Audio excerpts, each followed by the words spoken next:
പരിശുദ്ധമായ നാമം വാഴ്ത്തപ്പെടുമാറാകട്ടെ. ഈ സന്ധ്യാസമയത്ത് ഇത്രയും മനോഹരമായിട്ടുള്ള ഈ സന്ധ്യയിൽ നിങ്ങളോടൊപ്പം ആയിരിക്കാൻ കഴിഞ്ഞതിൽ ഞാൻ ദൈവത്തിന് നന്ദി കരയറ്റുന്നു. പ്രത്യേകാൽ എനിക്ക് ഈ മാസത്തെ എന്നെ ചൂസ് ചെയ്തതിന് ക്രിസ്ത്യ സഹോദരിയോടുള്ള പ്രത്യേക നന്ദിയെ അറിയിക്കുകയാണ്. ഇതിലെ പാർട്ടിസിപ്പൻസിന്റെ നമ്പർ നോക്കുമ്പോൾ എൻ്റെ ചങ്കിടിപ്പും കൂടെ ഇച്ചിരി കൂടുന്നുണ്ട്. ഞാൻ വിചാരിച്ചിരുന്നത് വളരെ കുറച്ച് ആളുകളെ ഉണ്ടാവുകയുള്ളൂ, അപ്പൊ കുറച്ച് കാഷ്വലായിട്ട് സംസാരിക്കാം എന്നൊക്കെ വിചാരിച്ചിട്ടാണ് ഇരുന്നത്. എന്നാല് കർത്താവ് അനുഗ്രഹിക്കും തോറും ചങ്കിടിപ്പ് കൂടുമെന്ന് പറഞ്ഞ പോലെ ഇവിടെയും എനിക്ക് ചെറിയ ചങ്കിടിപ്പൊക്കെ ഉണ്ട്. എന്നാൽ ഞാൻ ദൈവത്തിൽ ആശ്രയിക്കുന്നു. ഇന്ന് അല്പസമയം നിങ്ങളോടുകൂടെ ആയിരിക്കുമ്പോൾ എനിക്ക് ചെറുപ്പം മുതലേ മുറ്റത്തെ മുല്ലയൊക്കെ പഠിപ്പിച്ചാണ് ശീലം. അതുകൊണ്ട് എൻ്റെ വാക്കുകൾ പ്രസംഗ രൂപേണ ആയിരിക്കും എന്ന് ആരും പ്രതീക്ഷിക്കരുത്. ചിലപ്പോൾ ഒരു ടോക്ക് പോലെ നിങ്ങൾക്ക് തോന്നിയേക്കാം. എന്നാലും അത് ദൈവത്തിന്റെ നാമമഹത്വത്തിനായി തീരട്ടെ എന്ന് ഞാൻ കർത്താവിൽ ആശ്രയിച്ച് പ്രാർത്ഥിക്കുകയാണ്. പ്രത്യേകാല് ഇവിടെ ആയിരിക്കുന്ന മുതിർന്ന ആന്റിമാരെ ഒക്കെ കാണുമ്പോൾ എൻ്റെ വാക്കുകൾക്ക് വളരെയധികം വിറയൽ ചിലപ്പം കൂടാൻ സാധ്യതയുണ്ട്. കാരണം എൻ്റെ വിഷയം, ഞാൻ എടുത്തിരിക്കുന്ന സബ്ജക്റ്റ്, അതിൽ ഏറെ പ്രാവീണ്യം നേടിയിട്ടിരിക്കുന്ന ആന്റിമാരാണ് ഇവിടെ ഉള്ളവര്. എന്നാല് ദൈവത്തിൽ ആശ്രയിക്കുന്നു. ഇന്ന് സന്ധ്യയിൽ ദൈവം നമ്മളോട് എന്താണ് സംസാരിക്കുന്നത് എന്ന് കർത്താവിൽ ആശ്രയിച്ചുകൊണ്ട് ഇരിക്കാം. എല്ലാവരും പ്രാർത്ഥനയോടുകൂടി ഇരിക്കാം. തിരുത്തലുകൾ വേണ്ട ഭാഗത്ത് തിരുത്തലുകൾ കൊടുത്തു പോകുവാനായിട്ട് ദൈവം സഹായിക്കേണ്ടതിനും എല്ലാവരും എന്നെ ഓർത്ത് പ്രാർത്ഥിച്ചുകൊണ്ടിരിക്കുക. ഇന്ന് അല്പസമയം യൂത്ത്സിനോടുള്ള ബന്ധത്തിലാണല്ലോ നമ്മളിവിടെ ഈ ടോപ്പിക് എടുത്തത് തന്നെ. യൂത്ത്സിന്റെ ഇന്നത്തെ കാലഘട്ടത്തിലെ ജീവിതവും അവരുടെ ജീവിത ശൈലിയും വെച്ച് നോക്കുമ്പോൾ അവർക്ക് അനുഭവപ്പെടുന്ന അനുഭവങ്ങളുടെ ബേസിൽ നിന്നുകൊണ്ട് സംസാരിക്കാനായിട്ടാണ് ഞാൻ ആഗ്രഹിച്ച് ഈ സബ്ജക്ട് എടുത്തത്. അതുകൊണ്ട് അനുഭവം എന്ന സമ്പത്ത് അല്ലെങ്കിൽ എക്സ്പീരിയൻസ് ഇസ് വെൽത്ത് എന്നുള്ള ഒരു സബ്ജക്റ്റിലേക്ക് കടക്കുവാനുള്ള കാരണം കൂടി അത് തന്നെയാണ്. കാരണം ഇന്ന് ഏറ്റവും കുറവായി വരുന്നത് അനുഭവമാണ് എന്ന് തന്നെ ആണ് തോന്നുന്നത്. കാരണം ഒരു പരിധി വരെ പാരമ്പര്യം നമ്മളെ വളരെയധികം അനുഭവങ്ങളിൽ നിന്ന് അകറ്റി നിർത്തുന്നുണ്ട് എന്ന് തോന്നിയിട്ടുണ്ട്. എന്നാൽ ദൈവം കൂടുതൽ അനുഭവങ്ങളിലേക്ക് നമ്മുടെ യുവ സഹോദരിമാരെയും അതോടൊപ്പം തന്നെ നമ്മളെ ഓരോരുത്തരെയും കൊണ്ടുവരുത്തണം എന്ന് ഞാൻ കർത്താവിൽ ആശ്രയിച്ച് പ്രാർത്ഥിക്കുന്നു. നമ്മള് ബൈബിളിലെ നിരവധി സ്റ്റോറികൾ കേൾക്കാറുണ്ട്, കണ്ടിട്ടുണ്ട്, നമ്മൾ വായിച്ചിട്ടുണ്ട്, നമ്മൾ പഠിച്ചിട്ടുണ്ട്. നമ്മൾ പഠിക്കാത്തതായിട്ടുള്ള ഒരു സ്റ്റോറികളും ചിലപ്പം ഈ ബൈബിളിനകത്ത് ഉണ്ടാവില്ല. അപ്പൊ ഞാൻ പറയുന്ന സ്റ്റോറി നിങ്ങൾക്ക് വളരെ പരിചിതമായിരിക്കും, അല്ലെങ്കിൽ ഞാൻ പറയുന്ന കാര്യങ്ങൾ നിങ്ങൾ പലതവണ കേട്ടിട്ടുള്ളതായിരിക്കും. എങ്കിലും ഇന്ന് ദൈവം നമ്മളോട് സംസാരിക്കുമെന്ന് തന്നെ പ്രാർത്ഥിക്കുന്നു. യോഹന്നാന്റെ സുവിശേഷം 9-ാം അധ്യായം അതിന്റെ 1 മുതൽ 41 വരെയുള്ള വാക്യങ്ങളെയാണ് ആദ്യമായി നിങ്ങളുടെ മുമ്പിലേക്ക് എടുക്കുന്നത്. ഒന്ന് ചെറുതായിട്ട് കുറച്ച് വാക്യങ്ങളൊന്ന് വായിച്ച് സഹായിക്കണം എന്ന് ഓർമ്മിപ്പിക്കുന്നു. ഇവിടെ ഈ ഭാഗം നിങ്ങൾക്കറിയാം അല്ലെ, ആരെക്കുറിച്ചാണ് ഇത് പറയുന്നത്? യോഹന്നാൻ സുവിശേഷം 9-ാം അധ്യായത്തിൽ ആരെക്കുറിച്ചാണ് പറയുന്നത്? ഒന്ന് അൺമ്യൂട്ട് ചെയ്തിട്ട് പറയാം കേട്ടോ, ഇടയ്ക്കിടയ്ക്കൊന്ന് പറയണേ. ആരെക്കുറിച്ചാണ് പറയുന്നത്? യോഹന്നാൻ സുവിശേഷം കുരുടനായ വ്യക്തിയുടെ സൗഖ്യമാണ് ഇവിടെ നമ്മൾ പ്രത്യേകമായി കാണുന്നത് അല്ലെ. അപ്പോൾ ഈ കുരുടന്റെ അനുഭവങ്ങളെല്ലാം നമ്മൾ ഇതിനകത്ത് വ്യക്തമായി കാണുന്നുണ്ട്. അപ്പൊ നമ്മൾക്ക് മനസ്സിലാക്കാവുന്ന ഒരു കാര്യം, കുറെ ചോദ്യങ്ങളുണ്ട് ഇതില്, കുറെ സംശയങ്ങളുണ്ട്, സംശയ നിവാരണങ്ങളുണ്ട്. അങ്ങനെ കുറെ കാര്യങ്ങളുമായിട്ട് അടങ്ങിയതാണ് യോഹന്നാന്റെ സുവിശേഷം 9-ാം അധ്യായം എന്ന് നമ്മൾ കാണുന്നുണ്ട്. അന്നേരം ആദ്യമായി ചോദ്യങ്ങൾ ചോദിക്കുന്നത് ആരാണ്? ശിഷ്യന്മാരാണ് അല്ലെ. ശിഷ്യന്മാര് യേശുവിനോട് ചോദിക്കുകയാണ്, ഇവൻ പാപിയായിട്ടാണോ, അല്ലെങ്കിൽ ഇവന്റെ അമ്മയും അപ്പനും പാപം ചെയ്തിട്ടാണോ, ആരുടെ പാപഫലമാണ് എന്നൊക്കെയുള്ള നിരവധി ക്വസ്റ്റ്യനുകളാണ് യേശു കർത്താവിന്റെ മുമ്പിൽ വെക്കുന്നത്. എന്നാൽ അവിടെ അതിനുശേഷം യേശു കർത്താവ് കൊടുത്ത മറുപടിക്ക് ശേഷം ഉണ്ടാകുന്ന കാര്യങ്ങളാണ് ഞാൻ ഇവിടെ അനുഭവമായിട്ട് എടുത്തിരിക്കുന്നത്. അതായത് യേശു കർത്താവ് ശിഷ്യന്മാരോട് വേണ്ട ഉത്തരങ്ങൾ നൽകിയതിനു ശേഷം ഈ കുരുടന്റെ അരികിലേക്ക് ചെന്ന് അവരുടെ മുമ്പിൽ നിന്നുകൊണ്ട് അല്ലെങ്കിൽ ഇരുന്നു കൊണ്ടോ അല്പം ചേറ് നിലത്ത് തുപ്പി ഉണ്ടാക്കി അവന്റെ കണ്ണിന്മേൽ പൂശി എന്ന് നമ്മൾ വായിക്കുന്നുണ്ട് അല്ലെ.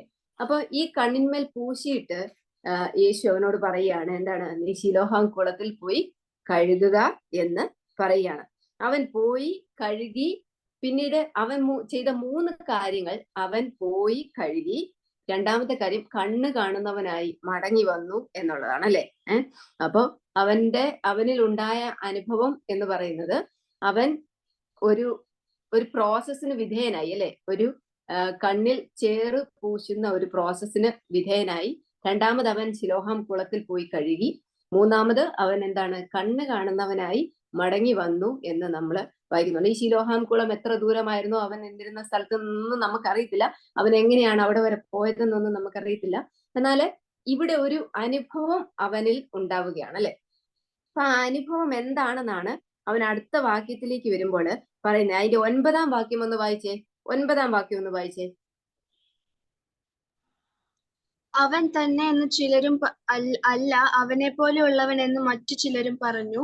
ഞാൻ തന്നെ എന്ന് അവൻ പറഞ്ഞു. ഓക്കെ, ഇവിടെ ഈ കുരുടനായിരുന്ന വ്യക്തിയുടെ അനുഭവ സാക്ഷ്യമാണ് അവനിവിടെ പറയുന്നത്. എന്താണ്? ഞാൻ തന്നെ, അല്ലെ? അപ്പൊ പലരും സംശയം പറയാണ്, ഇവൻ അവിടെ ഭിക്ഷ യാചിച്ചിരുന്നവനാണോ, ഇവൻ അവിടെ ഇരുന്നവനല്ലേ എന്നൊക്കെയുള്ള പല കാര്യങ്ങൾ അവിടെ ചർച്ച ചെയ്യപ്പെടുകയാണ്. അപ്പൊ അവൻ തന്നെ സാക്ഷ്യം പറയുകയാണ്, ഞാൻ തന്നെ. എങ്ങനെയാണ് അവന്റെ അനുഭവം അവിടെ?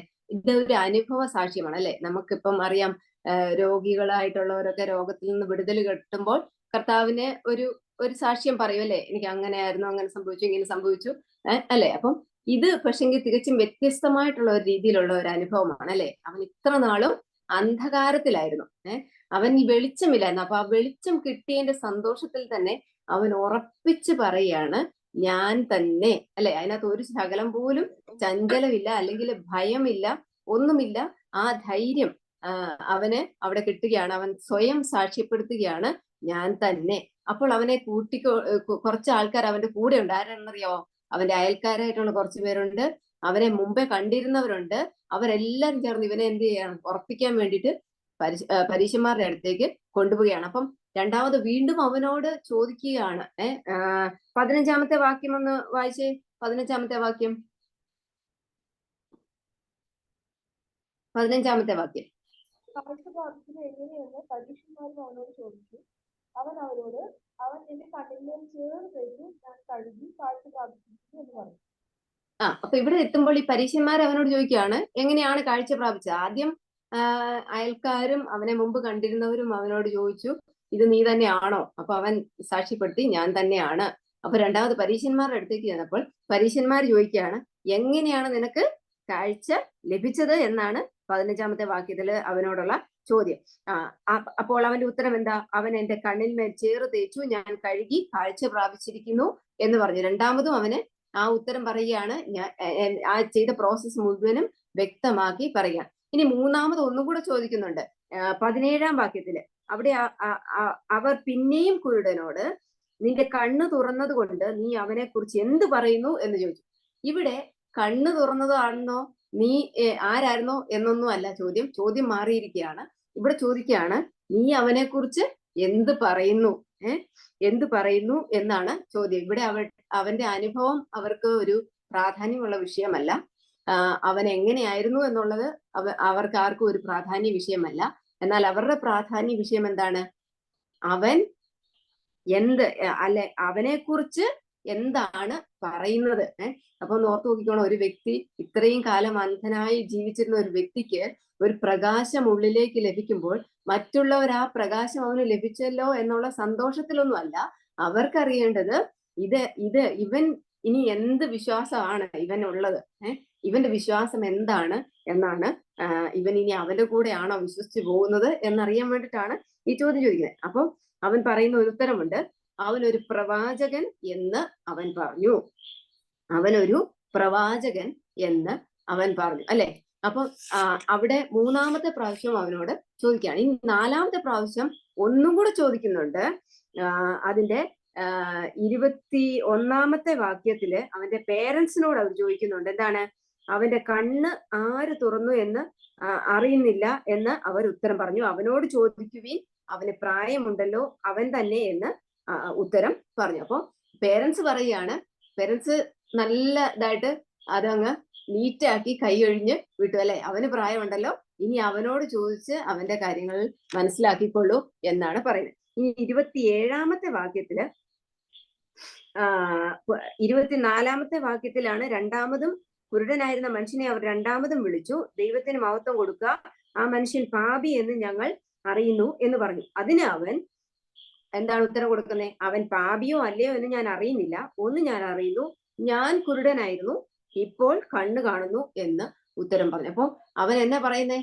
അവൻ ഇവര് സ്ഥാപിച്ചെടുക്കാൻ നോക്കുകയാണ് ഈ അത്ഭുതം കൊടുത്ത അല്ലെങ്കിൽ രോഗസൗഖ്യം കൊടുത്ത വ്യക്തി പാപിയാണെന്നുള്ളത് സ്ഥാപിച്ചെടുക്കാൻ വേണ്ടി അവർ ശ്രമിക്കുകയാണ്.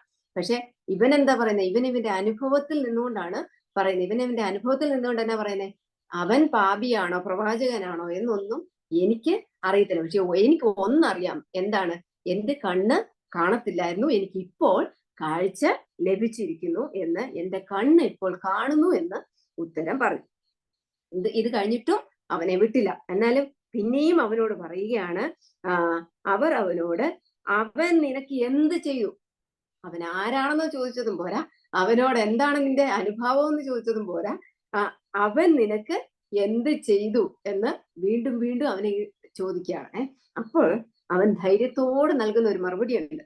27-ാമത്തെ വാക്യത്തിൽ നമ്മൾ ഇങ്ങനെ കാണുന്നു, ഞാൻ നിങ്ങളോട് പറഞ്ഞുവല്ലോ, നിങ്ങൾ ശ്രദ്ധിച്ചില്ല, വീണ്ടും കേൾക്കുവാൻ ഇച്ഛിക്കുന്നത് എന്ത്? നിങ്ങൾക്കും അവന്റെ ശിഷ്യനാകുവാൻ മനസ്സുണ്ടോ എന്ന് ഉത്തരം പറഞ്ഞു. അപ്പൊ അവിടെ ഒരു പിടിയും കൂടി അങ്ങോട്ട് ഇട്ടുകൊണ്ട് ഇവനൊരു ഉത്തരം പറയാണ്. എന്താണ്? നിങ്ങളോട് ഞാൻ ഇത്രയും നേരം പറഞ്ഞില്ലേ, നിങ്ങൾക്ക് അത് കേൾക്കുവാനായിട്ട് മനസ്സില്ല, അതുകൊണ്ട് വീണ്ടും വീണ്ടും എന്നോട് ചോദിക്കുന്നത് എന്തിനാ? നിങ്ങൾക്കും അവന്റെ ശിഷ്യരാകാൻ മനസ്സുണ്ടോ? ഇത് അവരെ നല്ലതായിട്ട് അലോസരപ്പെടുത്തി, അല്ലെ, അവരെ നല്ലതായിട്ട് ഇറിറ്റേറ്റഡ് ആക്കി. അതിനുശേഷം അവനെ അവരവിടുന്ന് പുറത്താക്കി എന്നൊക്കെ നമ്മൾ തുടർന്നുള്ള വാക്യങ്ങളിൽ നമ്മൾ ഇങ്ങനെ കാണുന്നുണ്ട്. അപ്പൊ ഞാൻ പറയാൻ ഉദ്ദേശിച്ചത്, ഈ അനുഭവത്തിൽ നിൽക്കുന്ന ആളുകൾക്ക് അവർ കൊടുക്കുന്ന മറുപടി വളരെ വ്യക്തമായിരിക്കും, വളരെ ക്ലിയർ ആയിരിക്കും, അല്ലെ?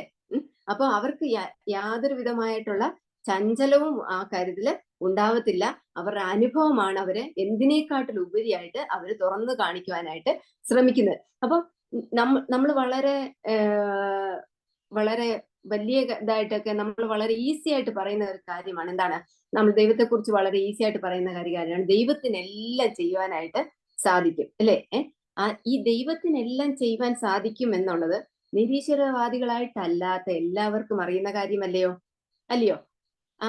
ദൈവത്തിനെല്ലാം ചെയ്യുവാനായിട്ട് സാധിക്കും എന്ന് നിരീശ്വരവാദികളല്ലാത്ത എല്ലാവർക്കും അറിയുന്ന കാര്യമാണ്. എന്നാൽ ദൈവത്തിന് എന്തും സാധിക്കും എന്നുള്ളത് അനുഭവസ്ഥർക്ക് മാത്രമേ പറയാനായിട്ട് കഴിയുള്ളൂ. ദൈവത്തിന് എന്തും സാധിക്കും എന്ന് അനുഭവസ്ഥർക്ക് മാത്രമേ പറയുവാനായിട്ട് സാധിക്കുകയുള്ളൂ. അപ്പോൾ ഇവിടെ ഈ കുരുടനായിരുന്ന വ്യക്തി പറയുകയാണ്, എന്തും ദൈവത്തിന് സാധിക്കും. അതാണ് അവൻ പറയാതെ പറയുന്ന വാക്കാണ്, എന്തും ദൈവത്തിന് സാധിക്കും. കാരണം എനിക്കൊന്നും അറിയത്തില്ല, അവൻ പ്രവാചകനാണോ, അവൻ പാപിയാണോ, ഒന്നും എനിക്കറിയത്തില്ല. ഒരു കാര്യം എനിക്കറിയാം, എന്റെ കണ്ണ് കാണുന്നില്ലായിരുന്നു, ഇപ്പോൾ എനിക്ക് കണ്ണ് കാണുന്നു. അത് അവന്റെ അനുഭവമാണ്. ആ അനുഭവത്തിൽ നിന്നുകൊണ്ടാണ് അവൻ പറയുന്നത് ദൈവത്തിന് എന്തും സാധിക്കും. ഇനി രണ്ടാമതായി ഒരു എക്സാമ്പിളും കൂടെ നിങ്ങളുടെ മുമ്പിലേക്ക് വെക്കുവാനായിട്ടാണ് ആഗ്രഹിക്കുന്നത്. അതായത് യോഹന്നാന്റെ സുവിശേഷത്തിൽ നിന്ന് തന്നെ 4-ാം അധ്യായം അതിന്റെ 1 മുതൽ 41 വരെയുള്ള വാക്യങ്ങളിൽ നമ്മൾ മറ്റൊരാളെ കാണുന്നുണ്ട്, അല്ലെ? ആരെയാണ് അവിടെ നമ്മൾ കാണുന്നത്? ആരെയാണ് നമ്മൾ യോഹന്നാന്റെ സുവിശേഷം 4-ാം അധ്യായം 1 മുതൽ 41 വരെയുള്ള 42 വരെയുള്ള വാക്യങ്ങളിൽ നമ്മൾ കാണുന്ന ആരെയാണ്? ഒന്ന് പറഞ്ഞേ. ശമരിയ സ്ത്രീയാണ് നമ്മൾ അവിടെ കാണുന്നത്, അല്ലെ? എന്തായിരുന്നു അവളുടെ അനുഭവം എന്ന് നമുക്ക് എല്ലാവർക്കും നന്നായി അറിയാവുന്നതാണ്, അല്ലെ? അപ്പൊ ഈ അനുഭവത്തിൽ കൂടി കടന്നു പോകുന്ന അവളും ശമരിയ സ്ത്രീയും പറയുന്നുണ്ട്, ഒരു പക്ഷേ അവൻ പ്രവാചകൻ, അല്ലെ? അവൻ ചോദിക്കുന്നുണ്ട്, നീ 17-ാമത്തെ വാക്യം മുതൽ നമ്മൾ നോക്കുമ്പോൾ യേശു അവളോട് സംസാരിക്കുന്നതും എല്ലാം നമ്മൾ കാണുന്നുണ്ട്, അല്ലെ? അപ്പോൾ അവൻ പ്രവാചകൻ എന്ന് ഞാൻ അറിയുന്നു എന്ന് ഈ ശമരിയ സ്ത്രീയും ഇവിടെ പറയുന്നുണ്ട്. അപ്പോൾ ഈ ശമരിയ സ്ത്രീയും വിചാരിച്ചിരുന്നത് ഇവൻ ഒരു പ്രവാചകൻ എന്നുള്ള രീതിയിൽ മാത്രമായിരുന്നു. എന്നാൽ അവളുടെ കാര്യങ്ങളെല്ലാം പറഞ്ഞു കഴിഞ്ഞപ്പോൾ അവള് എന്താണ് പറയുന്നത്? അവളോട് സംസാരിക്കുന്ന ക്രിസ്തു മശിഹ എന്ന് ക്രിസ്തു തന്നെ അവിടെ വെളിപ്പെടുത്തുമ്പോൾ അവൾ പോയി എല്ലാവരോടും പറയുകയാണ് അല്ലെ. ഒരു പക്ഷെ അവൻ മശിഹ ആയിരിക്കും, എന്നോട് എന്റെ കാര്യങ്ങളെക്കുറിച്ച് സംസാരിച്ച ഒരു മനുഷ്യനെ വന്ന് കാണുമേ, പക്ഷേ അവൻ ക്രിസ്തു ആയിരിക്കുമോ എന്ന് പറഞ്ഞു. 29-ാമത്തെ വാക്യത്തിൽ നമ്മൾ വായിക്കുന്നത് അങ്ങനെയാണ്. അപ്പം അനുഭവത്തിൽ നിന്ന് മാത്രമേ ഒരാൾക്ക് ഇങ്ങനെ പറയുവാനായിട്ട് കഴിയത്തുള്ളൂ. അതായത് അവ പ്രവാചകൻ എന്ന് ഒരു പക്ഷെ അവള് നേരത്തെ മുതൽ കേട്ടിരിക്കാം, അതിന്റെ വെളിച്ചത്തിലായിരിക്കാം അവൾ അവനെ പ്രവാചകൻ എന്ന് പറഞ്ഞത്. എന്നാൽ ഇവിടെ ഈ 29-ാമത്തെ വാക്യത്തിലേക്ക് വരുമ്പോൾ അവൾ തന്നെ സാക്ഷ്യപ്പെടുത്തുന്നത് എന്താണ്?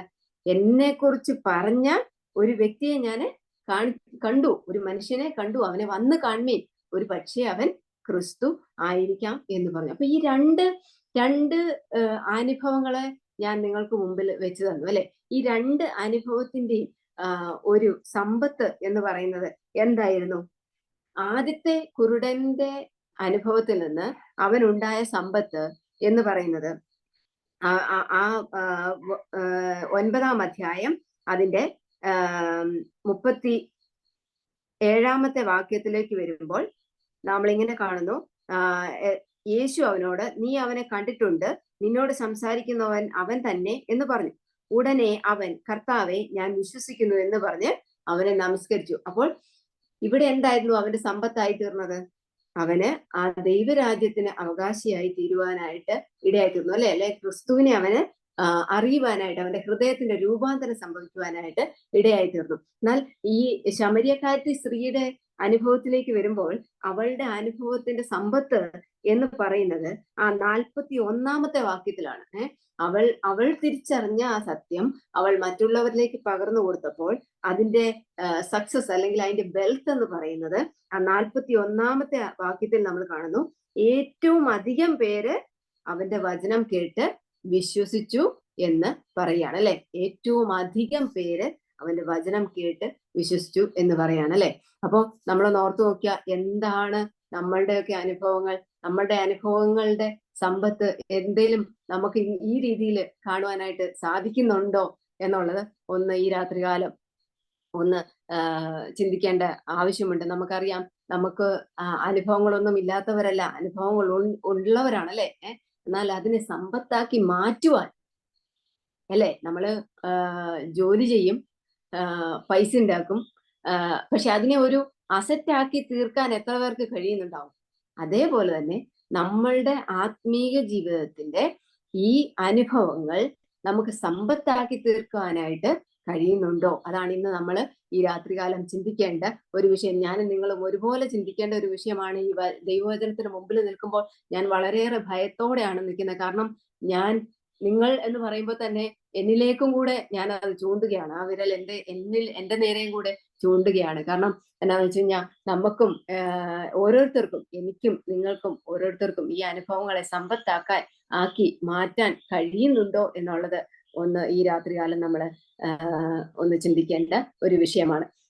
ഈ സമ്പത്തിലേക്ക് നമ്മൾ വരുമ്പോൾ നമ്മൾ ഒന്ന് ഓർത്ത് നോക്കണം. ഈ കോവിഡ് കാലഘട്ടത്തിന്റെ ഈ ഒരു 4 വർഷക്കാലം 2000 മുതൽ നമ്മൾ എടുത്തു നോക്കിക്കഴിഞ്ഞാൽ ക്രിസ്തീയ സഹോദരി മുഖാന്തരവും അല്ലെങ്കിൽ മറ്റ് വാട്സപ്പ് ഗ്രൂപ്പുകൾ മുഖാന്തരവും നമുക്ക് കിട്ടിയ ബൈബിൾ ക്ലാസ്സുകൾ, നമുക്ക് കിട്ടിയ മെന്ററിങ്, നമുക്ക് കിട്ടിയ കഥാപാത്ര പഠനങ്ങൾ, ബൈബിൾ ക്വിസ്, പാടാനുള്ള അവസരങ്ങൾ, പ്രാർത്ഥിക്കാനുള്ള അവസരങ്ങൾ, ഇതെല്ലാം നമ്മുടെ അനുഭവങ്ങളായിരുന്നു അല്ലെ. എത്ര നമ്മൾ അതിനെ സമ്പത്താക്കി മാറ്റിയിട്ടുണ്ട് എന്നുള്ളത് ഒന്ന് ചിന്തിക്കേണ്ടത് അത്യാവശ്യമാണ്. അതായത് ഞങ്ങളുടെ മെന്റേഴ്സ് ആയിട്ടുള്ള കുറച്ച് കുഞ്ഞുങ്ങള് ഇവിടെ ഉണ്ട്. അപ്പൊ അവര് ഇങ്ങനെ പറയാറുണ്ട്, ആന്റി പല പ്രാവശ്യം ചോദിച്ചു കഴിയുമ്പോഴാണ് ഓരോരുത്തര് ഒരു യെസ് പറയുന്നത്. എന്തുകൊണ്ടാണ് അത് എന്നറിയാമോ? അത് അനുഭവങ്ങൾ ഇല്ലാത്തത് കൊണ്ടാണ്. അനുഭവങ്ങളിലേക്ക് ഉണ്ടെങ്കിൽ മാത്രമേ നമുക്ക് സമ്പത്തിലേക്ക് നമ്മുടെ ജീവിതത്തെ മാറ്റിമറിക്കുവാനായിട്ട് സാധിക്കുകയുള്ളൂ എന്ന് ഞാൻ ഒരിക്കൽ കൂടി ഓർമ്മിപ്പിക്കുകയാണ്. അപ്പോൾ ഇന്ന് രാത്രികാലം നമ്മുടെ ഈ വചനചിന്ത നമ്മളെ മാറ്റിയെടുക്കേണ്ടത് നമ്മുടെ അനുഭവങ്ങളെ സമ്പത്താക്കി നമ്മൾ മാറ്റുമ്പോഴാണ്. ഒരു കാര്യം കൂടി നിങ്ങളെ ഒന്ന് ഓർമ്മിപ്പിക്കുകയാണ്. ചില കാര്യങ്ങൾ കൂടി നിങ്ങളിലേക്ക് എത്തിച്ചുകൊണ്ട് എന്റെ വാക്കുകളെ വിരാമമിടാമെന്നാണ് ഞാൻ ദൈവത്തിൽ ആശ്രയിച്ച് തീരുമാനിക്കുന്നത്. അതായത് അനുഭവം സമ്പത്താക്കിയ ഒരു കൂട്ടം ആളുകളെ കൂടി ഒന്ന് പരിചയപ്പെടുത്തുവാനായിട്ട് ആഗ്രഹിക്കുകയാണ്. അതായത് അപ്പോസ്തല പ്രവർത്തികൾ 8-ാം അധ്യായം അതിന്റെ 1 മുതൽ 4 വരെയുള്ള വാക്യങ്ങൾ ഒന്ന് വായിക്കാമോ? Acts chapter 8 verse 1 to 4. അപ്പോസ്തല പ്രവർത്തികൾ 8-ാം അധ്യായം അതിന്റെ 1 മുതൽ 4 വരെയുള്ള വാക്യങ്ങൾ ഒന്ന് വായിക്കാമോ? ആർക്കെങ്കിലും ഒച്ചത്തിൽ പെട്ടെന്നൊന്ന് വായിക്കാമോ? ശൗലിന് സമ്മതമായിരുന്നു. അന്ന് യെരുശലേമിലെ സഭയ്ക്ക് ഒരു വലിയ ഉപദ്രവം നേരിട്ടു. അപ്പോസ്തലന്മാർ ഒഴികെ എല്ലാവരും യഹൂദ്യ ശമര്യ ദേശങ്ങളിൽ ചിതറിപ്പോയി. ഭക്തിയുള്ള പുരുഷന്മാർ സ്തെഫാനോസിനെ അടക്കം ചെയ്തു. അവനെക്കുറിച്ച് വലിയൊരു പ്രലാപം കഴിച്ചു. എന്നാൽ ശൗൽ വീടുതോറും ചെന്ന് പുരുഷന്മാരെയും സ്ത്രീകളെയും പിടിച്ചഴിച്ച് തടവിൽ ഏൽപ്പിച്ചുകൊണ്ട് സഭയെ മുടിച്ചു പോന്നു. ചിതറിപ്പോയവർ വചനം സുവിശേഷിച്ചും കൊണ്ട് അവിടെ സഞ്ചരിച്ചു. Okay, very good. അതായത് ഈ സംഭവം നമുക്ക് എല്ലാവർക്കും അറിയാം. സ്തെഫാനോസിന്റെ മരണത്തിന് ശേഷം അവിടെ ഉണ്ടായ ആ സ്ഥലത്തുണ്ടായ ഒരു പ്രശ്നമാണ് അല്ലെ. അവിടെ അവർക്ക് യെരുശലേമിലെ സഭയ്ക്ക് ഒരു വലിയ ഉപദ്രവം നേരിടുന്ന കാലഘട്ടമാണ്. ഈ കാലഘട്ടത്തില് അവിടെ പ്രത്യേകം പറയുന്ന ഒരു കാര്യമുണ്ട്. അപ്പോസ്തോലന്മാർ ഒഴികെ എല്ലാവരും യഹൂദ്യ ശമര്യ ദേശങ്ങളിൽ ചിതറിപ്പോയി അല്ലെ. ആരാ ചിതറിപ്പോയത്? അപ്പോസ്തോലന്മാരാണോ ചിതറിപ്പോയത്? അപ്പോസ്തോലന്മാരല്ല ചിതറിപ്പോയത് അല്ലെ. ബാക്കിയുള്ളവരാണ് അവിടെ ഉണ്ടായിരുന്ന, ഒരുപക്ഷെ അവിടെ ഉണ്ടായിരുന്ന ക്രിസ്തു വിശ്വാസികളോ ക്രിസ്തു അനുയായികളോ എന്ന് എങ്ങനെ വേണമെങ്കിലും നമുക്ക് അതിനെ കണക്കാക്കാവുന്നതേ ഉള്ളൂ. അവര് യഹൂദ്യ ശമര്യ ദേശങ്ങളിൽ ചിതറിപ്പോയി. അപ്പൊ ഭക്തിയുള്ള പുരുഷന്മാർ സ്തെഫാനോസിനെ അടക്കം ചെയ്തു. അവനെ കുറിച്ച് വലിയൊരു പ്രലാപം കഴിച്ചു. എന്നാൽ ശൗൽ വീടുതോറും ചെന്ന് പുരുഷന്മാരെയും സ്ത്രീകളെയും പിടിച്ചിഴച്ച് തടവിലേൽപ്പിച്ചുകൊണ്ട് സഭയെ മുടിച്ചു പോന്നു. അപ്പൊ ഈ ഒരു വശത്ത് സ്തെഫാനോസിനെ അടക്കം ചെയ്യുന്നു, മറുവശത്ത് അതേസമയം തന്നെ ശൗലിന്റെ കഠോരവും മായിട്ടുള്ള പീഡനങ്ങളിലൂടെ ഒരു കൂട്ടം ആളുകൾ കടന്നു പോകുന്നു. ഒരു വശത്ത് ഇതെല്ലാം സംഭവിച്ച് ചിതറിപ്പോയ കുറേ ആൾക്കാര്. അപ്പൊ ഈ സ്കാറ്റേഡ് ആയിട്ടുള്ള കുറേ ആൾക്കാര് പല സ്ഥലങ്ങളിലായിട്ട് പോയിരിക്കും. അപ്പൊ അവർക്ക് ഒരുപക്ഷെ അവരുടെ കൂടെ അവരുടെ കുടുംബാംഗങ്ങൾ ഉണ്ടാവില്ല, അവരുടെ മക്കളുണ്ടാവില്ല, അവരുടെ അമ്മയുണ്ടാവില്ല, അവരുടെ അപ്പനുണ്ടാവില്ല, അവരുടെ ചേച്ചിമാരുണ്ടാവില്ല. അങ്ങനെ ആരുമില്ലാത്ത ഒരു അവസ്ഥയിൽ ചിതറിപ്പോയവർ എന്നാണ് പറയുന്നത്. അപ്പൊ ഈ ചിതറിപ്പോയവർ എന്താ ചെയ്തത്? ഈ ചിതറിപ്പോയവർ എന്ത് ചെയ്തു എന്ന് അടുത്ത വാക്യത്തിൽ പറയുന്നു. എന്താ പറയുന്നു? ഒന്ന് പറഞ്ഞേ. ചിതറിപ്പോയവർ എന്ത് ചെയ്തു എന്നാ പറയുന്നത് അടുത്ത വാക്യത്തിൽ. വചനം സുവിശേഷിച്ചുകൊണ്ട് അവിടെ സഞ്ചരിച്ചു. അവർക്ക് വീടില്ല, അവർക്ക് കിടക്കാനിടയില്ല, അവർക്കൊരു പ്രത്യേക സ്ഥലമില്ല. പക്ഷെ അവരെന്നാ ചെയ്തെന്നറിയാവോ? വചനം സുവിശേഷിച്ചുകൊണ്ട് അവിടെ സഞ്ചരിച്ചു. Let me ask you one thing. ഞാൻ ഒന്ന് ചോദിച്ചോട്ടെ, ഇങ്ങനത്തെ ഒരു സാഹചര്യത്തിലായിരുന്നെങ്കിൽ നമ്മൾ എന്ത് ചെയ്യുമായിരുന്നു? ഇങ്ങനെ ഒരു സ്കാറ്റേഡ് ആയിട്ട് ഒരു സുപ്രഭാതത്തില് ഒരു വീട്ടിലേക്ക് കുറെ ആൾക്കാർ കയറി വന്ന് നമ്മളെ പലയിടത്തോട്ടും പിടിച്ചോണ്ട് പോവുകയാണെന്ന് വിചാരിക്കുക, അല്ലെങ്കിൽ നമ്മളെ പിടിച്ച് കണ്ണു കെട്ടി എവിടെയെങ്കിലും കൊണ്ട് ഇറക്കി വിടുവാണെന്ന് വിചാരിക്കുക. എന്തായിരിക്കും നമ്മൾ ചെയ്യുക?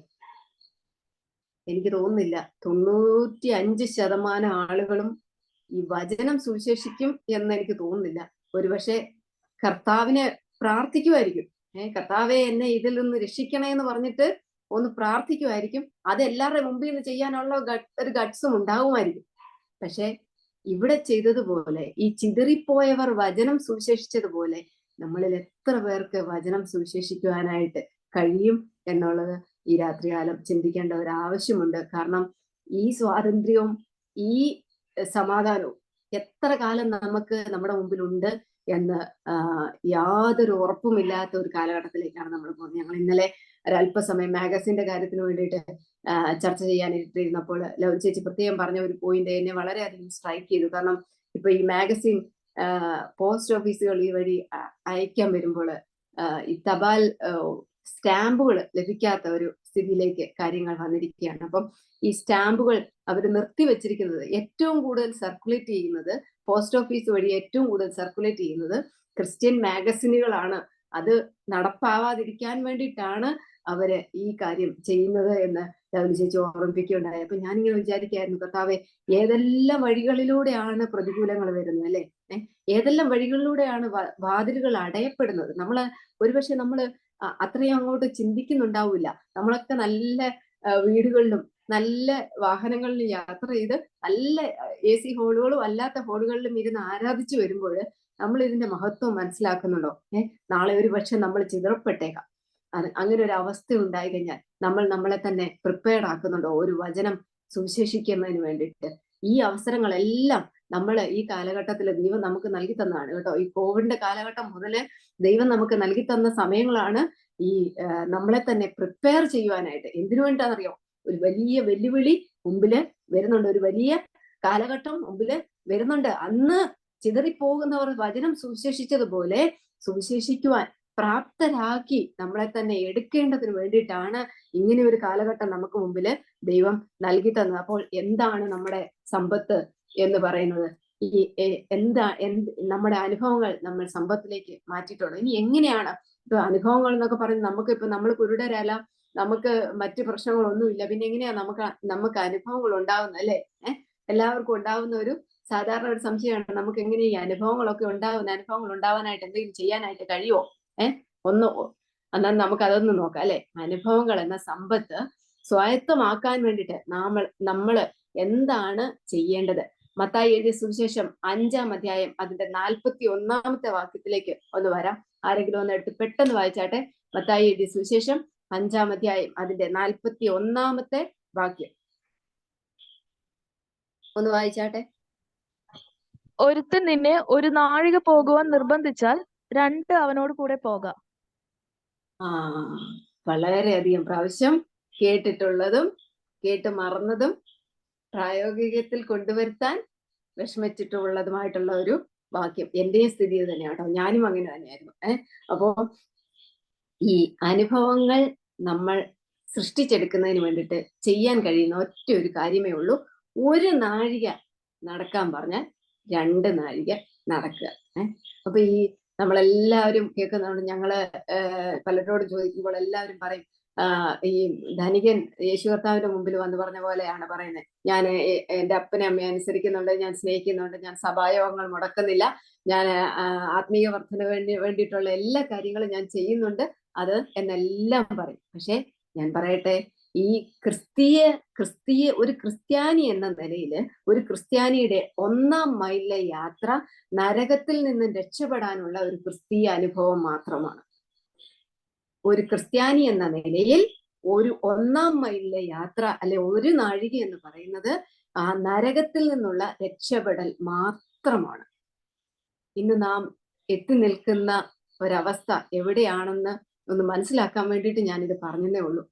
നമ്മൾ 1-ാം മൈലിലാണോ അല്ലെ 1 നാഴികയിൽ നിൽക്കുന്നതേ ഉള്ളെങ്കിൽ മാറ്റേണ്ട സമയം അതിക്രമിച്ചു കഴിഞ്ഞു. 2-ാമത്തെ നാഴികയിലേക്ക് നമ്മൾ നടക്കണമെന്ന് കർത്താവ് പറഞ്ഞിട്ടുണ്ടെങ്കിൽ നമ്മൾ 2-ാമത്തെ നാഴികയിലേക്ക് നടന്നേ പറ്റൂ. 1-ാം നാഴിക എന്റെ കടമ മാത്രമാണ്, ഞാൻ ചെയ്യേണ്ട കടമ മാത്രമാണ് എന്റെ 1-ാം നാഴിക. അല്ലെ ഞാന് ഒരു പക്ഷെ പറയാം, എന്റെ സമയം മുഴുവൻ ഞാൻ എന്റെ കുഞ്ഞുങ്ങൾക്ക് വളർത്തിയെടുക്കുന്നതിന് വേണ്ടിയിട്ട് ഞാൻ സ്പെൻഡ് ചെയ്തു. അതെന്റെ കടമ മാത്രമാണ്. ഞാൻ എന്റെ അപ്പനെ അമ്മയെ സ്നേഹിച്ചു, ഞാൻ എന്റെ അപ്പനെ അമ്മയെ ശുശ്രൂഷിച്ചു. അതെന്റെ കടമ മാത്രമാണ്, അല്ലയോ? എന്റെ കടമ മാത്രമാണ് ഞാൻ ചെയ്തിട്ടുള്ളത്. എന്താണ് ഞാൻ എന്റെ 2-ാം നാഴികയിലേക്ക് ചെയ്തിട്ടുള്ളത്? ഇപ്പം ജോലി ചെയ്യുന്ന ആൾക്കാരെ, ഇപ്പൊ ടീച്ചേഴ്സായിട്ടൊക്കെ വർക്ക് ചെയ്യുന്നവരുണ്ടെങ്കിൽ എനിക്ക് ചോദിക്കാനുള്ള ഒറ്റ കാര്യമേ ഉള്ളൂ. ഒരു 35-ഓ 40-ഓ കുഞ്ഞുങ്ങളുള്ള ഒരു ക്ലാസ്സിൽ എല്ലാ കുഞ്ഞുങ്ങളെയും പഠിപ്പിക്കുന്നത് പോലെ എല്ലാ കുഞ്ഞുങ്ങളെയും പഠിപ്പിക്കുന്നത് നിങ്ങളുടെ 1-ാം മൈൽ മാത്രമാണ്, 1-ാം നാഴിക മാത്രമാണ്. അതിലൊരു പ്രയാസമുള്ള കുട്ടിയെ കണ്ടെത്തി അവനൊരു സ്പെഷ്യൽ കെയർ, സ്പെഷ്യൽ അറ്റൻഷൻ കൊടുത്ത് അവനെ ഒന്ന് അപ്ലിഫ്റ്റ് ചെയ്ത് കൊണ്ടുവരുത്തുന്നതാണ് നിങ്ങളുടെ 2-ാം നാഴിക. ഹോസ്പിറ്റലിൽ ജോലി ചെയ്യുന്നവരോട് ഞാൻ പറയട്ടെ, ഹോസ്പിറ്റൽ ഡ്യൂട്ടി 8 അവേഴ്സിനകത്തുള്ള ഡ്യൂട്ടി നിങ്ങളുടെ കടമ മാത്രമാണ്. എന്നാൽ അതിനുശേഷമോ അല്ലെ അതിന്റെ ഇൻ ബിറ്റ്വീനില് ഒരു പേഷ്യന്റിനോട് നിങ്ങൾ ഒരു ആത്മാർത്ഥമായി ഇടപെടുന്നെങ്കിൽ അത് നിങ്ങളുടെ 2-ാം നാഴികയാണ്. അങ്ങനെ നമ്മൾ സുവിശേഷം അറിയിക്കുന്നു എന്ന് പറയുന്ന നമ്മുടെ ഇടയിലുള്ള സഹോദരിമാരായിട്ടുള്ള ആൾക്കാരോട് ഞാൻ പറയട്ടെ, ട്രാക്ട് കൊടുക്കുന്നത്, സുവിശേഷം പറയുന്നത് എല്ലാം 1-ാം നാഴികയാണ്. കാരണം എന്റെ ജീവിതത്തിൽ ഒരു അത്ഭുതം സംഭവിച്ചിരിക്കുന്നത് ഞാൻ എല്ലാവരോടും പറയുന്നത് മാത്രമേ ഉള്ളൂ, അതെന്റെ 1-ാം നാഴികയാണ്. എന്നാൽ അവനോട് കൂടെ അവന്റെ പ്രയാസത്തിൽ അവനോട് കൂടെ അവനെ എന്റെ കൂടെ ചേർത്ത് നിർത്തുന്നത് എന്റെ രണ്ടാം നാഴികയാണ്. ഒരു വചന ശുശ്രൂഷയില് ഒരാൾ ഇങ്ങനെ പറയുന്നത് കേട്ടു.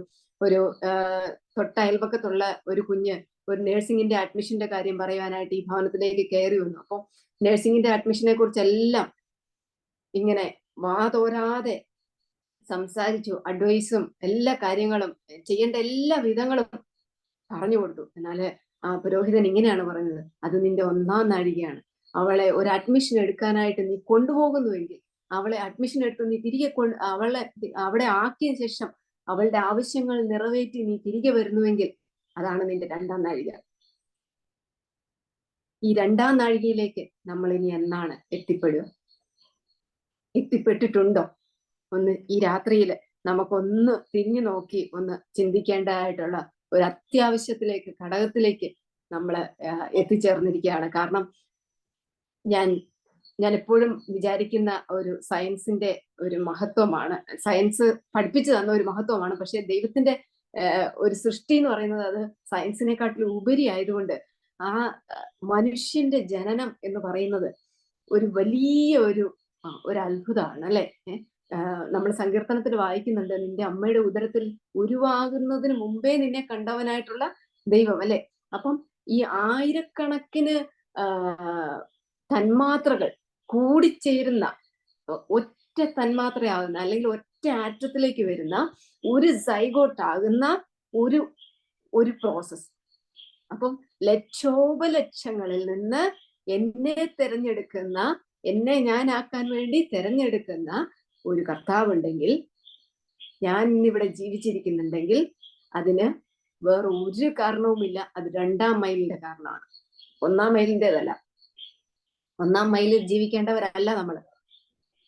ബ്രദറൻകാരാണ്, ബ്രദറൻ പാരമ്പര്യം പറഞ്ഞു കൊടുക്കുന്ന ആളാണ്, രണ്ടാം തലമുറയാണ്, മൂന്നാം തലമുറയാണ്. ചിലരൊക്കെ പറയുന്നത് കേട്ട് കഴിഞ്ഞാൽ എന്റെ വല്യപ്പച്ചൻ അങ്ങ് കുമ്പനാട് കൺവെൻഷൻ തുടങ്ങിയ കാലം മുതൽ ഉണ്ടായിരുന്ന ആൾക്കാരാണെന്ന് വളരെ പ്രൗഢിയോടെ പറയുന്നത്. ഞാൻ ചോദിക്കട്ടെ, അത് ഒന്നാം മൈൽ മാത്രമല്ലയോ? എവിടെയാണ് നിന്റെ രണ്ടാം മൈൽ? എവിടെയാണ് രണ്ടാം മൈൽ? ഞങ്ങൾ പല ആൾക്കാരിലേക്ക് ഇങ്ങനെ ഇറങ്ങി ചെല്ലുമ്പോൾ നമുക്ക് മനസ്സിലാക്കാൻ കഴിയുന്നത്, പലരും ആവശ്യഘട്ടങ്ങളിൽ ഒരു കൈത്താങ്ങിന് വേണ്ടി, ഒരു ചേർത്ത് നിർത്തലിന് വേണ്ടിയിട്ട് വളരെയധികം ആകാംക്ഷയോടെ കാത്തിരിക്കുന്ന ആൾക്കാരുണ്ട്. പക്ഷെ എത്തിച്ചേരാൻ കഴിയുന്നുണ്ടോ? ട്രാക്റ്റ് കൊടുത്തുകൊണ്ട് മാത്രം നമുക്ക് ആരിലേക്കും സുവിശേഷം എത്തിക്കാൻ കഴിയില്ല.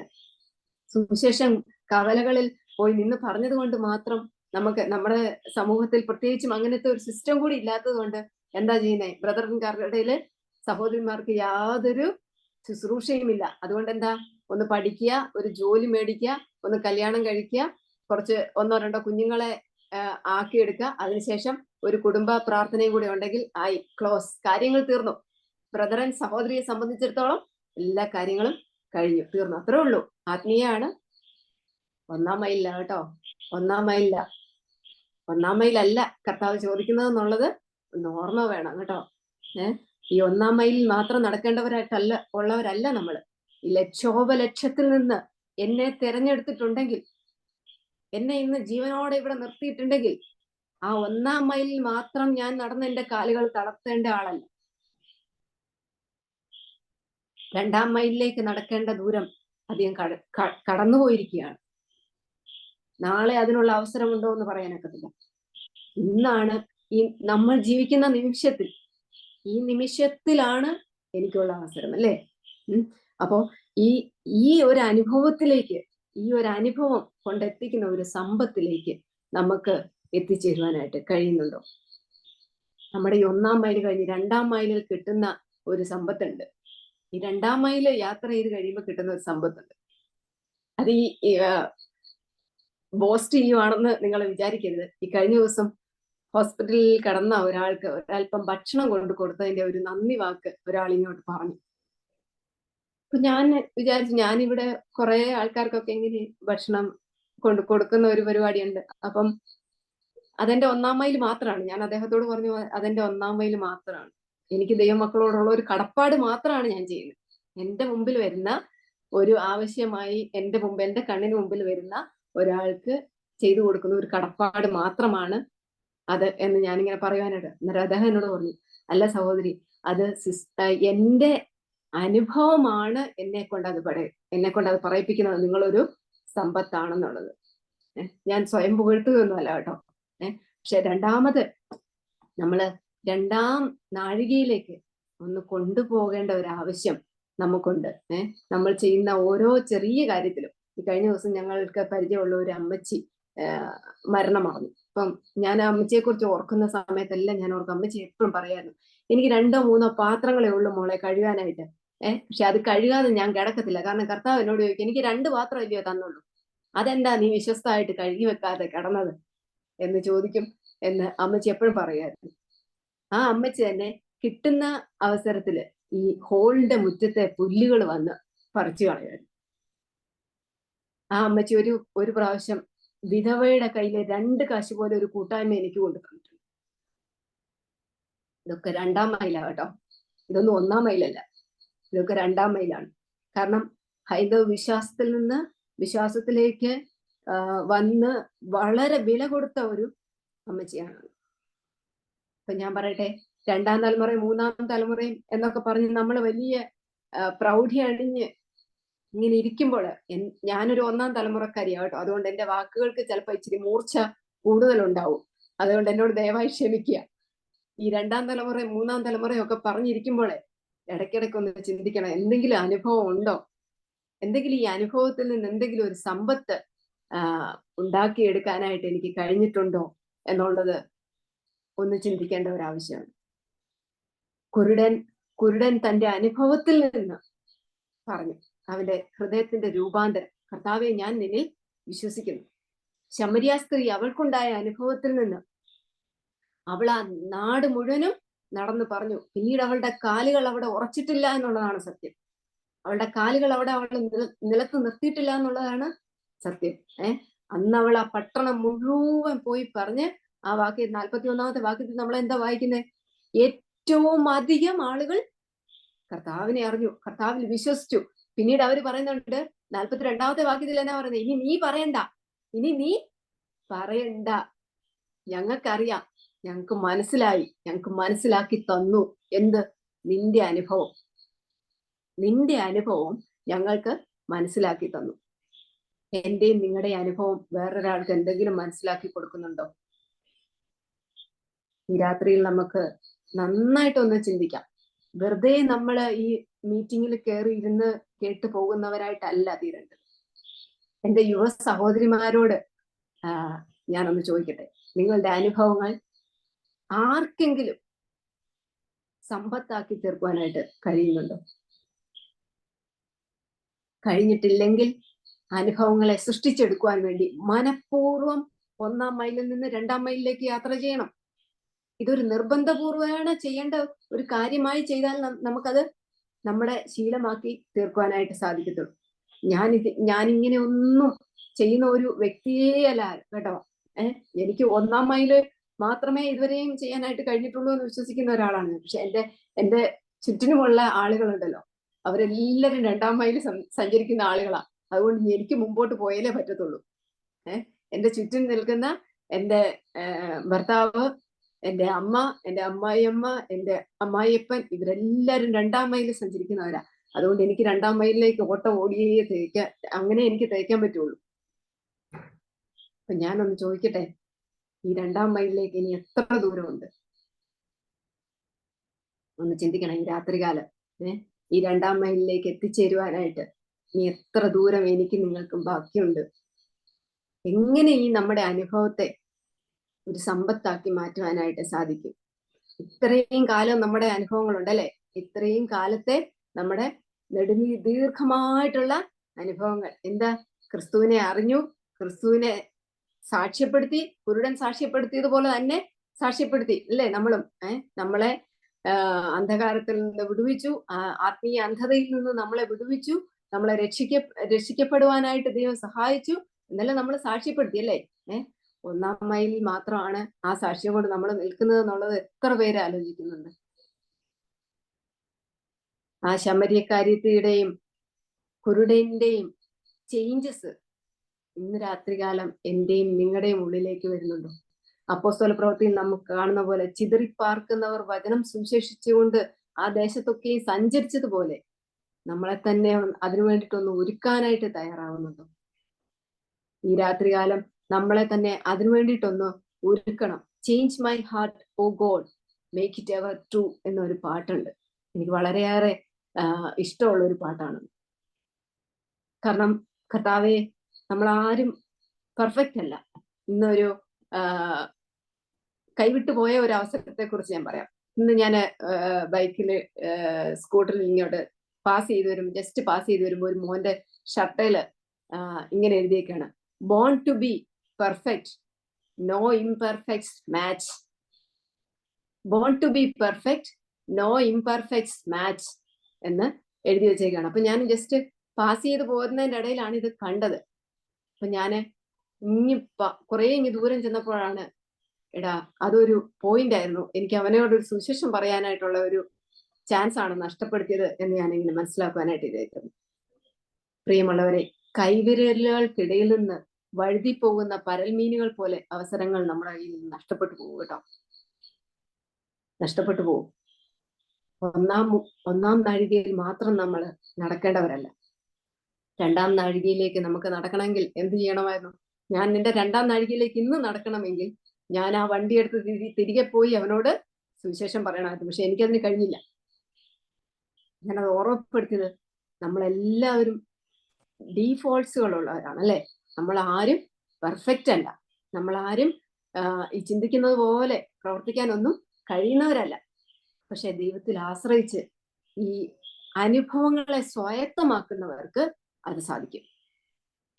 അനുഭവങ്ങളെ പ്രാപിച്ചെടുക്കുന്നവർക്ക് എന്ത് സാധിക്കും? സമ്പത്തുണ്ടാക്കിയെടുക്കാൻ സാധിക്കും. 8 മണിക്കൂർ ജോലി ചെയ്യുന്നവന് കിട്ടുന്ന സാലറിയിൽ നിന്ന് ചെലവ് കഴിഞ്ഞ ശേഷം അസറ്റ് ചെയ്യാൻ, സമ്പാദിച്ചു വെക്കുവാനായിട്ട് സാധിക്കുന്നുണ്ടെങ്കിൽ, ലോകപ്രകാരമുള്ള കാര്യം ഇങ്ങനെ സാധിക്കുന്നുണ്ടെങ്കിൽ, നമ്മളുടെ അനുഭവങ്ങൾ എത്രമാത്രമാണ്, നമ്മൾ ഇത്ര കാലം കൊണ്ട് നമ്മൾ എത്ര അനുഭവങ്ങളിലേക്ക് എത്തിച്ചേർന്നു. എന്തുകൊണ്ടാണ് നമ്മൾ ഇത് ലോകത്തിന് മുമ്പിൽ വിളിച്ചു പറയാത്തത്?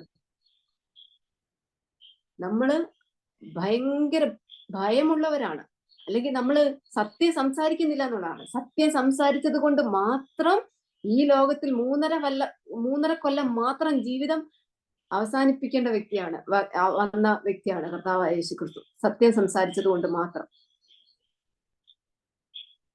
ഞാനും നിങ്ങളും സത്യം പറയാൻ വളരെ വിമുഖതയുള്ളവരാണ്.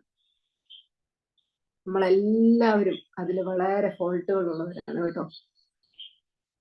എല്ലാവരും പറയും രക്ഷിക്കപ്പെട്ടു, സ്നാനപ്പെട്ടു, കർത്താവിന്റെ ശുശ്രൂഷയിലാണ്, അല്ലെങ്കിൽ ഇന്ന ചർച്ചുമായിട്ടുള്ള ബന്ധത്തിലാണ്. സ്വയമേ ഒന്ന് ചോദിച്ചു നോക്കാം, ഏത് നാഴിക വരെ നടന്നു? ഏത് നാഴികയിലേക്ക് ഇനി എത്തണം? ഇനി എത്ര ദൂരമുണ്ട്? ഈ ഇവിടെ ലഭിക്കുന്ന ഈ ഗ്രൂപ്പുകളിലൂടെയും ഈ വാട്സപ്പ് കൂട്ടായ്മയിലൂടെയും ഒക്കെ ലഭിക്കുന്ന ഈ അവസരങ്ങളെ അനുഭവങ്ങളാക്കി മാറ്റാനായിട്ട് കഴിയുന്നുണ്ടോ? ഈ അനുഭവങ്ങളെ നമ്മുടെ സമ്പത്താക്കി മാറ്റാനായിട്ട് കഴിയുന്നുണ്ടോ? നിന്റെ നിക്ഷേപം ഉള്ളിടത്ത് നിന്റെ ഹൃദയം ഇരിക്കുന്നു എന്നാ പറയുന്നത് അല്ലേ? ആദ്യം നിക്ഷേപം വേണ്ടേ, എന്നാലല്ലേ അവിടെ ഹൃദയം ഇരിക്കത്തുള്ളൂ. നിക്ഷേപം ഉണ്ടാക്കിയെടുക്കാൻ അനുഭവങ്ങൾ വേണം. അനുഭവങ്ങൾ ഇല്ലാതെ പോകുന്നത് വലിയ കഷ്ടമാണ്, നഷ്ടമാണ്. അനുഭവങ്ങളെ സൃഷ്ടിച്ചെടുക്കുവാൻ ഇന്ന് രാത്രികാലം നമുക്ക് എല്ലാവർക്കും ഇടയാകണം. ചെറിയ ഒരു തോട്ട് നിങ്ങളുടെ മുമ്പിലേക്ക് ഇട്ട് തന്നുകൊണ്ട് മാത്രം ഇന്നത്തെ രാത്രികാലം ഈ വചന ശുശ്രൂഷയിൽ നിന്ന് ഇരിക്കാമെന്നാണ് ഞാൻ ആഗ്രഹിക്കുന്നത്. ചിന്തിക്കുക, എവിടെയാണ് ഞാനും നിങ്ങളും നിൽക്കുന്നത്? വഴുതി പോകുന്ന അവസരങ്ങളെ ഓർത്ത് ദുഃഖിക്കേണ്ടി വരാതെ രണ്ടാം നാഴികയിലേക്ക് നടക്കുവാൻ ശ്രമിക്കാം. ദൈവം അതിനായി എല്ലാവരെയും സഹായിക്കട്ടെ. Thank you.